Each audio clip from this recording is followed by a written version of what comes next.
students, welcome back. So we were discussing about wave nature of electromagnetic radiations, and we have also discussed Planck's theory of that is about practical nature of the electromagnetic radiation. So today we will discuss about the phenomenons that which was not be able, you can say, which were not be explained by the Maxwell but explained by the Max Planck. So let's see. First is black body radiation.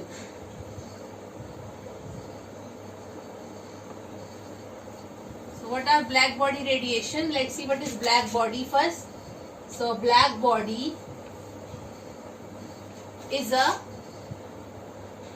perfect emitter which emit radiations or absorber which absorb radiations, absorber of radiations. Okay, when light of all the frequencies incident on it.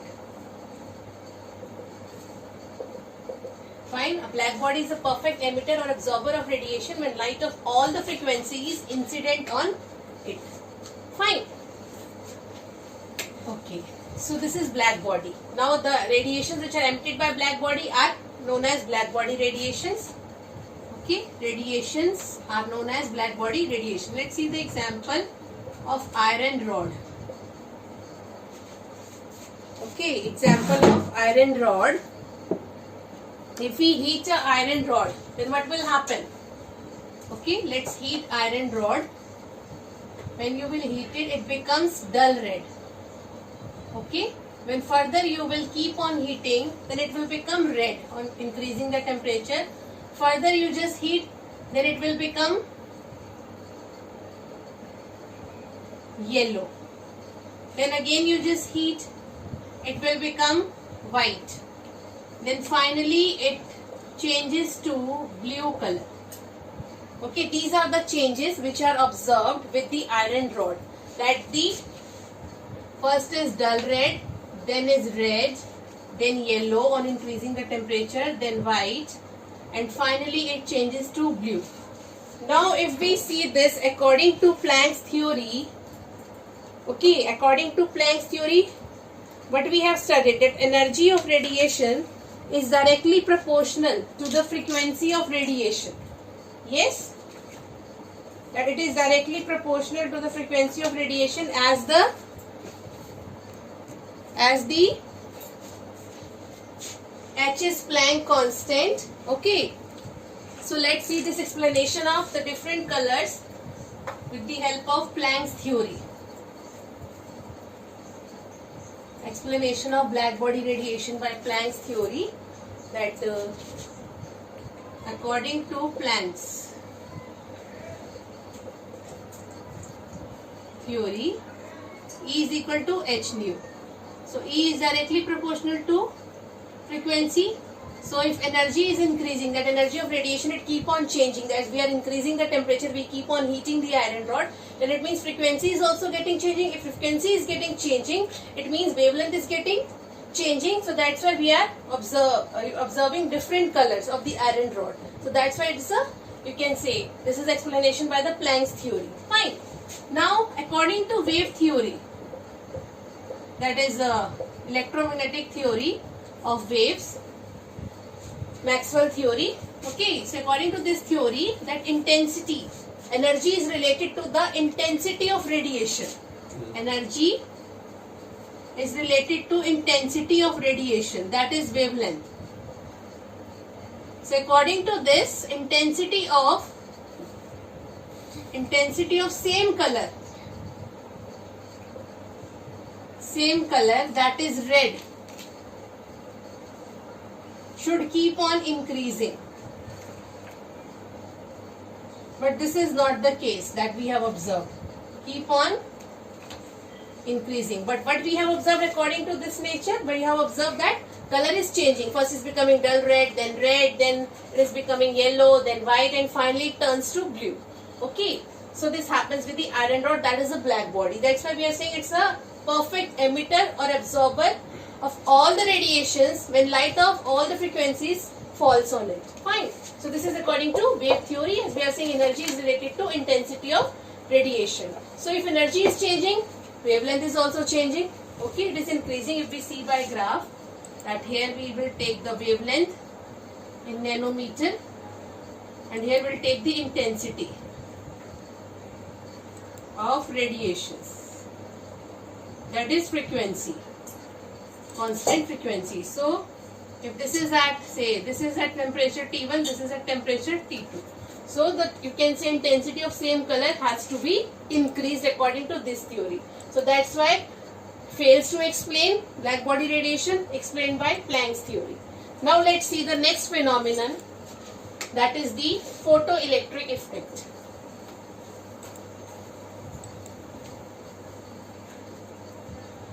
Next phenomenon is photoelectric effect. So what is photoelectric effect? Let's see.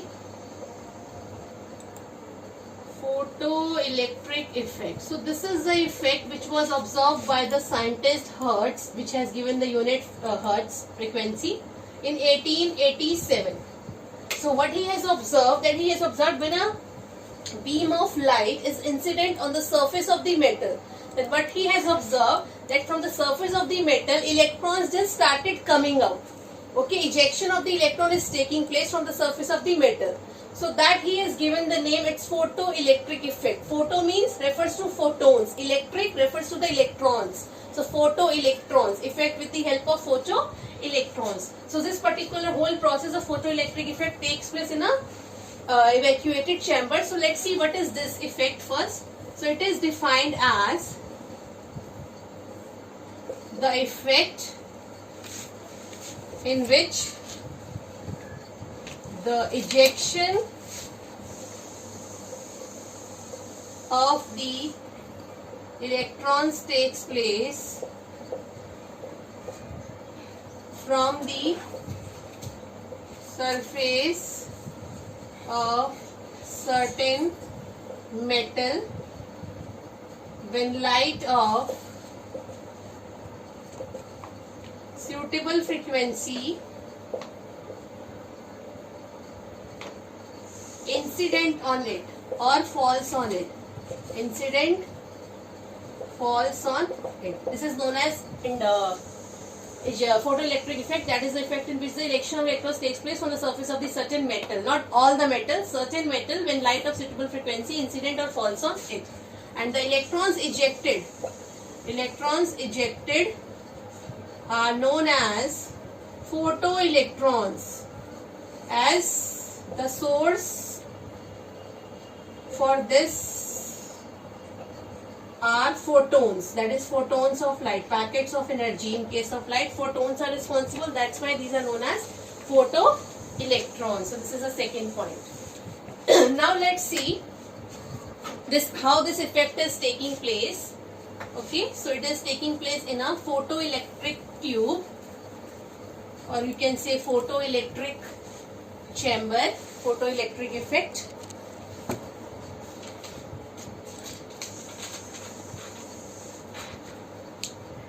Okay, so let's see. So this is the evacuated photoelectric gas chamber.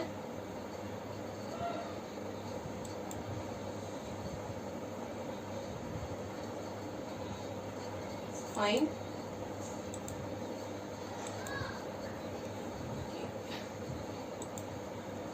Okay. And so this is the metal plate. Fine. Which is acting as the cathode. It's negatively charged. And this is the anode, which acts as a detector here. Okay, and it is positively charged. And these two rods, they are connected with the help of ammeter. This is ammeter. Fine. From here the current is flowing. Okay. So when the light of suitable frequency. This is the light of suitable frequency. It is falling on the metal surface. This is the surface of the metal surface. Okay, this hole is photoelectric tube or chamber, you can say, evacuated. This is the evacuated one. No space, no air is there. Evacuated. Fine. So then electrons start coming out from here, and this detector will detect these electrons. Fine. So electrons, they are coming out from here. When light is of suitable frequency falls on it, then the electrons will be detected by the anode, which is acting as a detector here. So this is all about the photoelectric effect. Fine. Now we'll see what are the observations, what we have observed during the photoelectric effect. So this is your negative charge side and this is positive. Ammeter we have connected. Now let's see observations from the photoelectric effect. Before that, let's see, we have taken here cesium metal. As here, in this case, electrons are loosely held because of its large size. This you just noted down in as a note point. Now let's see the observations from the photoelectric effect. So first is the, what is the observation? That only the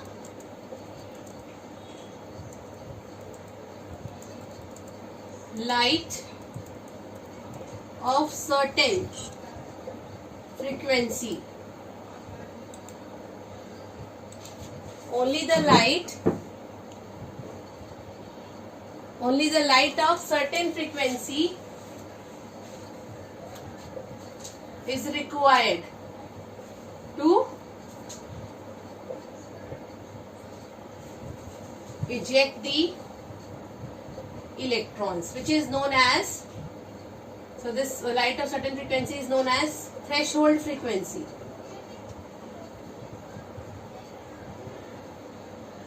Or minimum, represented by nu naught. Okay, so only the light of certain frequency is required to eject the electrons from the surface of the metal, which is known as threshold frequency or minimum frequency. Like you have studied about ignition temperature, that it is the minimum temperature required to burn a substance, or with the help of this substance can be burned. So it's like that, only that minimum frequency that has to be required. If it is not that frequency, okay, that's why we are saying light of suitable frequency. So suitable is threshold frequency. If it is not suitable one, then electrons will not be ejected from the surface of the metal. Let's see the second one. Second point is that according to Planck's theory only, that we are discussing on the basis of that only. So energy of the second is energy. It is in terms of kinetic energy of the radiations is related to its frequency, but it's independent of its intensity. Suppose if radiation is not of suitable frequency, it's not minimum threshold frequency, however the intensity is high, in that case electrons will not be ejected. Fine, so this is the main condition, that's why it is independent of its intensity but related to the frequency. The next is that number of electrons ejected per second is related to the intensity of radiation.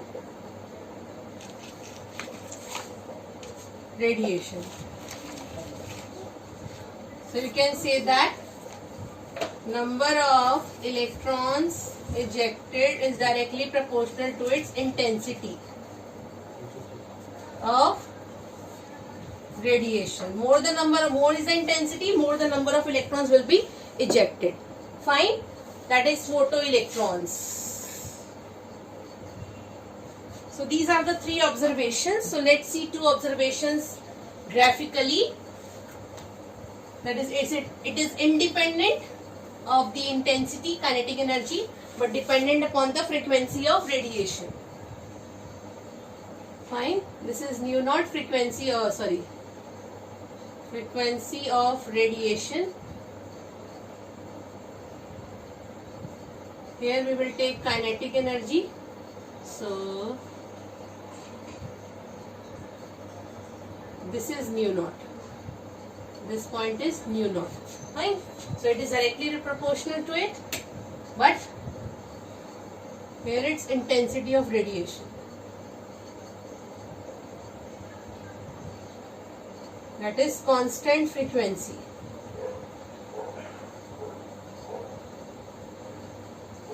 Here, so these are the two observations that we have seen. So this is the graph for that. Graphically, it's this, directly proportional to this, but independent of the intensity of radiation. But photoelectrons are present on the intensity of radiation. Fine. Now let's see. So basically these observations are with what? These observations are according to the Planck's theory.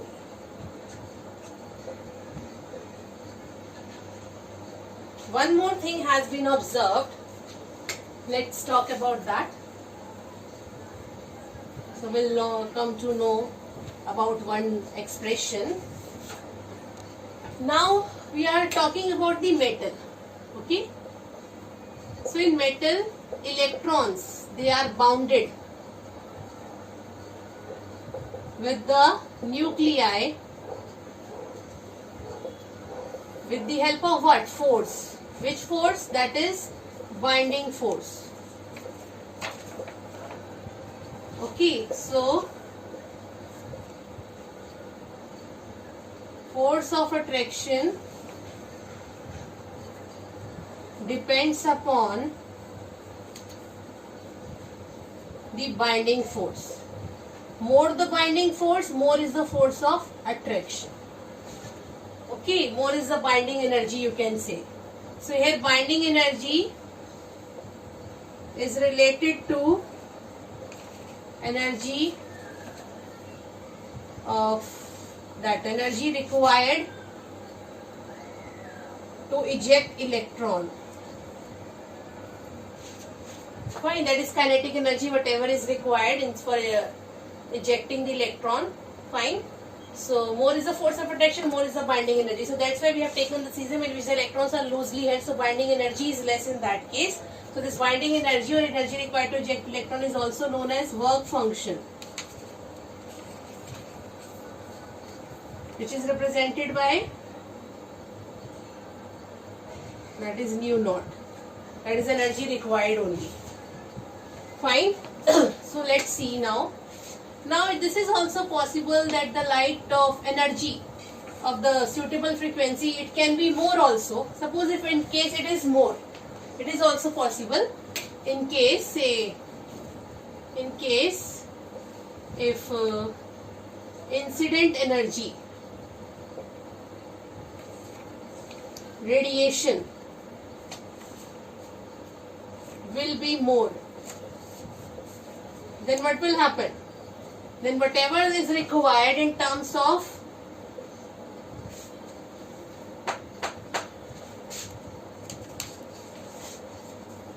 that, whatever suitable frequency is required, that will be taken away. Say this is the total energy. Whatever is required, that will be taken, and whatever is left, that will be, you can say, the energy which is, you can say, which is extra, it will be converted in the form of kinetic energy of the electron. So this is the expression where h nu, it represents the energy of radiation, total energy. Total energy. Where h nu naught, this is the threshold. energy or work function and half mv square it's Ke. Okay, so let's understand this. Say if this is the surface of the metal, this is metal surface. Okay, so when light of suitable frequency incident on it, fine, then what will happen? Electrons will start coming out from the metal surface, and whatever energy is required, it will take up that energy, and whatever will be extra, so that will be, you can say, taken up as half mv square is equal to kinetic energy. And this value of the work function, it will be different for the different metals because it depends upon the binding energy. So work function will be different for the different metals. So let's see. You can note down as a note point only.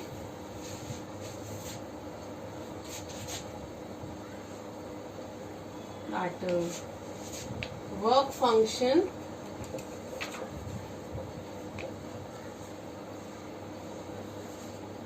varies from metal to metal as it depends upon force of attraction, upon the force of attraction. So fine, this was the expression according to Planck's quantum theory. Can we modify this? Can we modify? So half mv square is equal to what? H nu minus H nu naught. This is Ke. This is what? Can we write this? E minus E naught. Or you can also write like this. Ke is equal to, take H common, nu minus mu naught. Fine. So this is the relation that we have to use for numericals. So this is all about the phenomenon which we have explained with the help of that Planck's theory. Fine. So we have covered now Planck's theory of particle nature and wave theory by Maxwell, that is wave nature. So on the basis of this, what scientists have observed? They have observed the dual nature of light. Dual nature. Now what is dual nature? That light and electromagnetic radiations have dual nature. That is wave nature also and particle nature also. So this only we'll be discussing later on in this complete chapter. This is all about this only. It's so you can say basis for atomic model. This is the basis for that. Wave nature and particle nature of the electron we will discuss later on. So because we have discussed wave nature, why it is having dual nature? Because few of the phenomenon can be explained with the help of wave nature, which are not possible with wave nature can be explained by the particle nature, that is Planck's theory. This is electromagnetic wave theory. So that's why it is having dual nature. So both are, they're having their own importance. Fine. So this is about all these effects. I hope it's clear to everyone. So till then, thank you and have a nice day.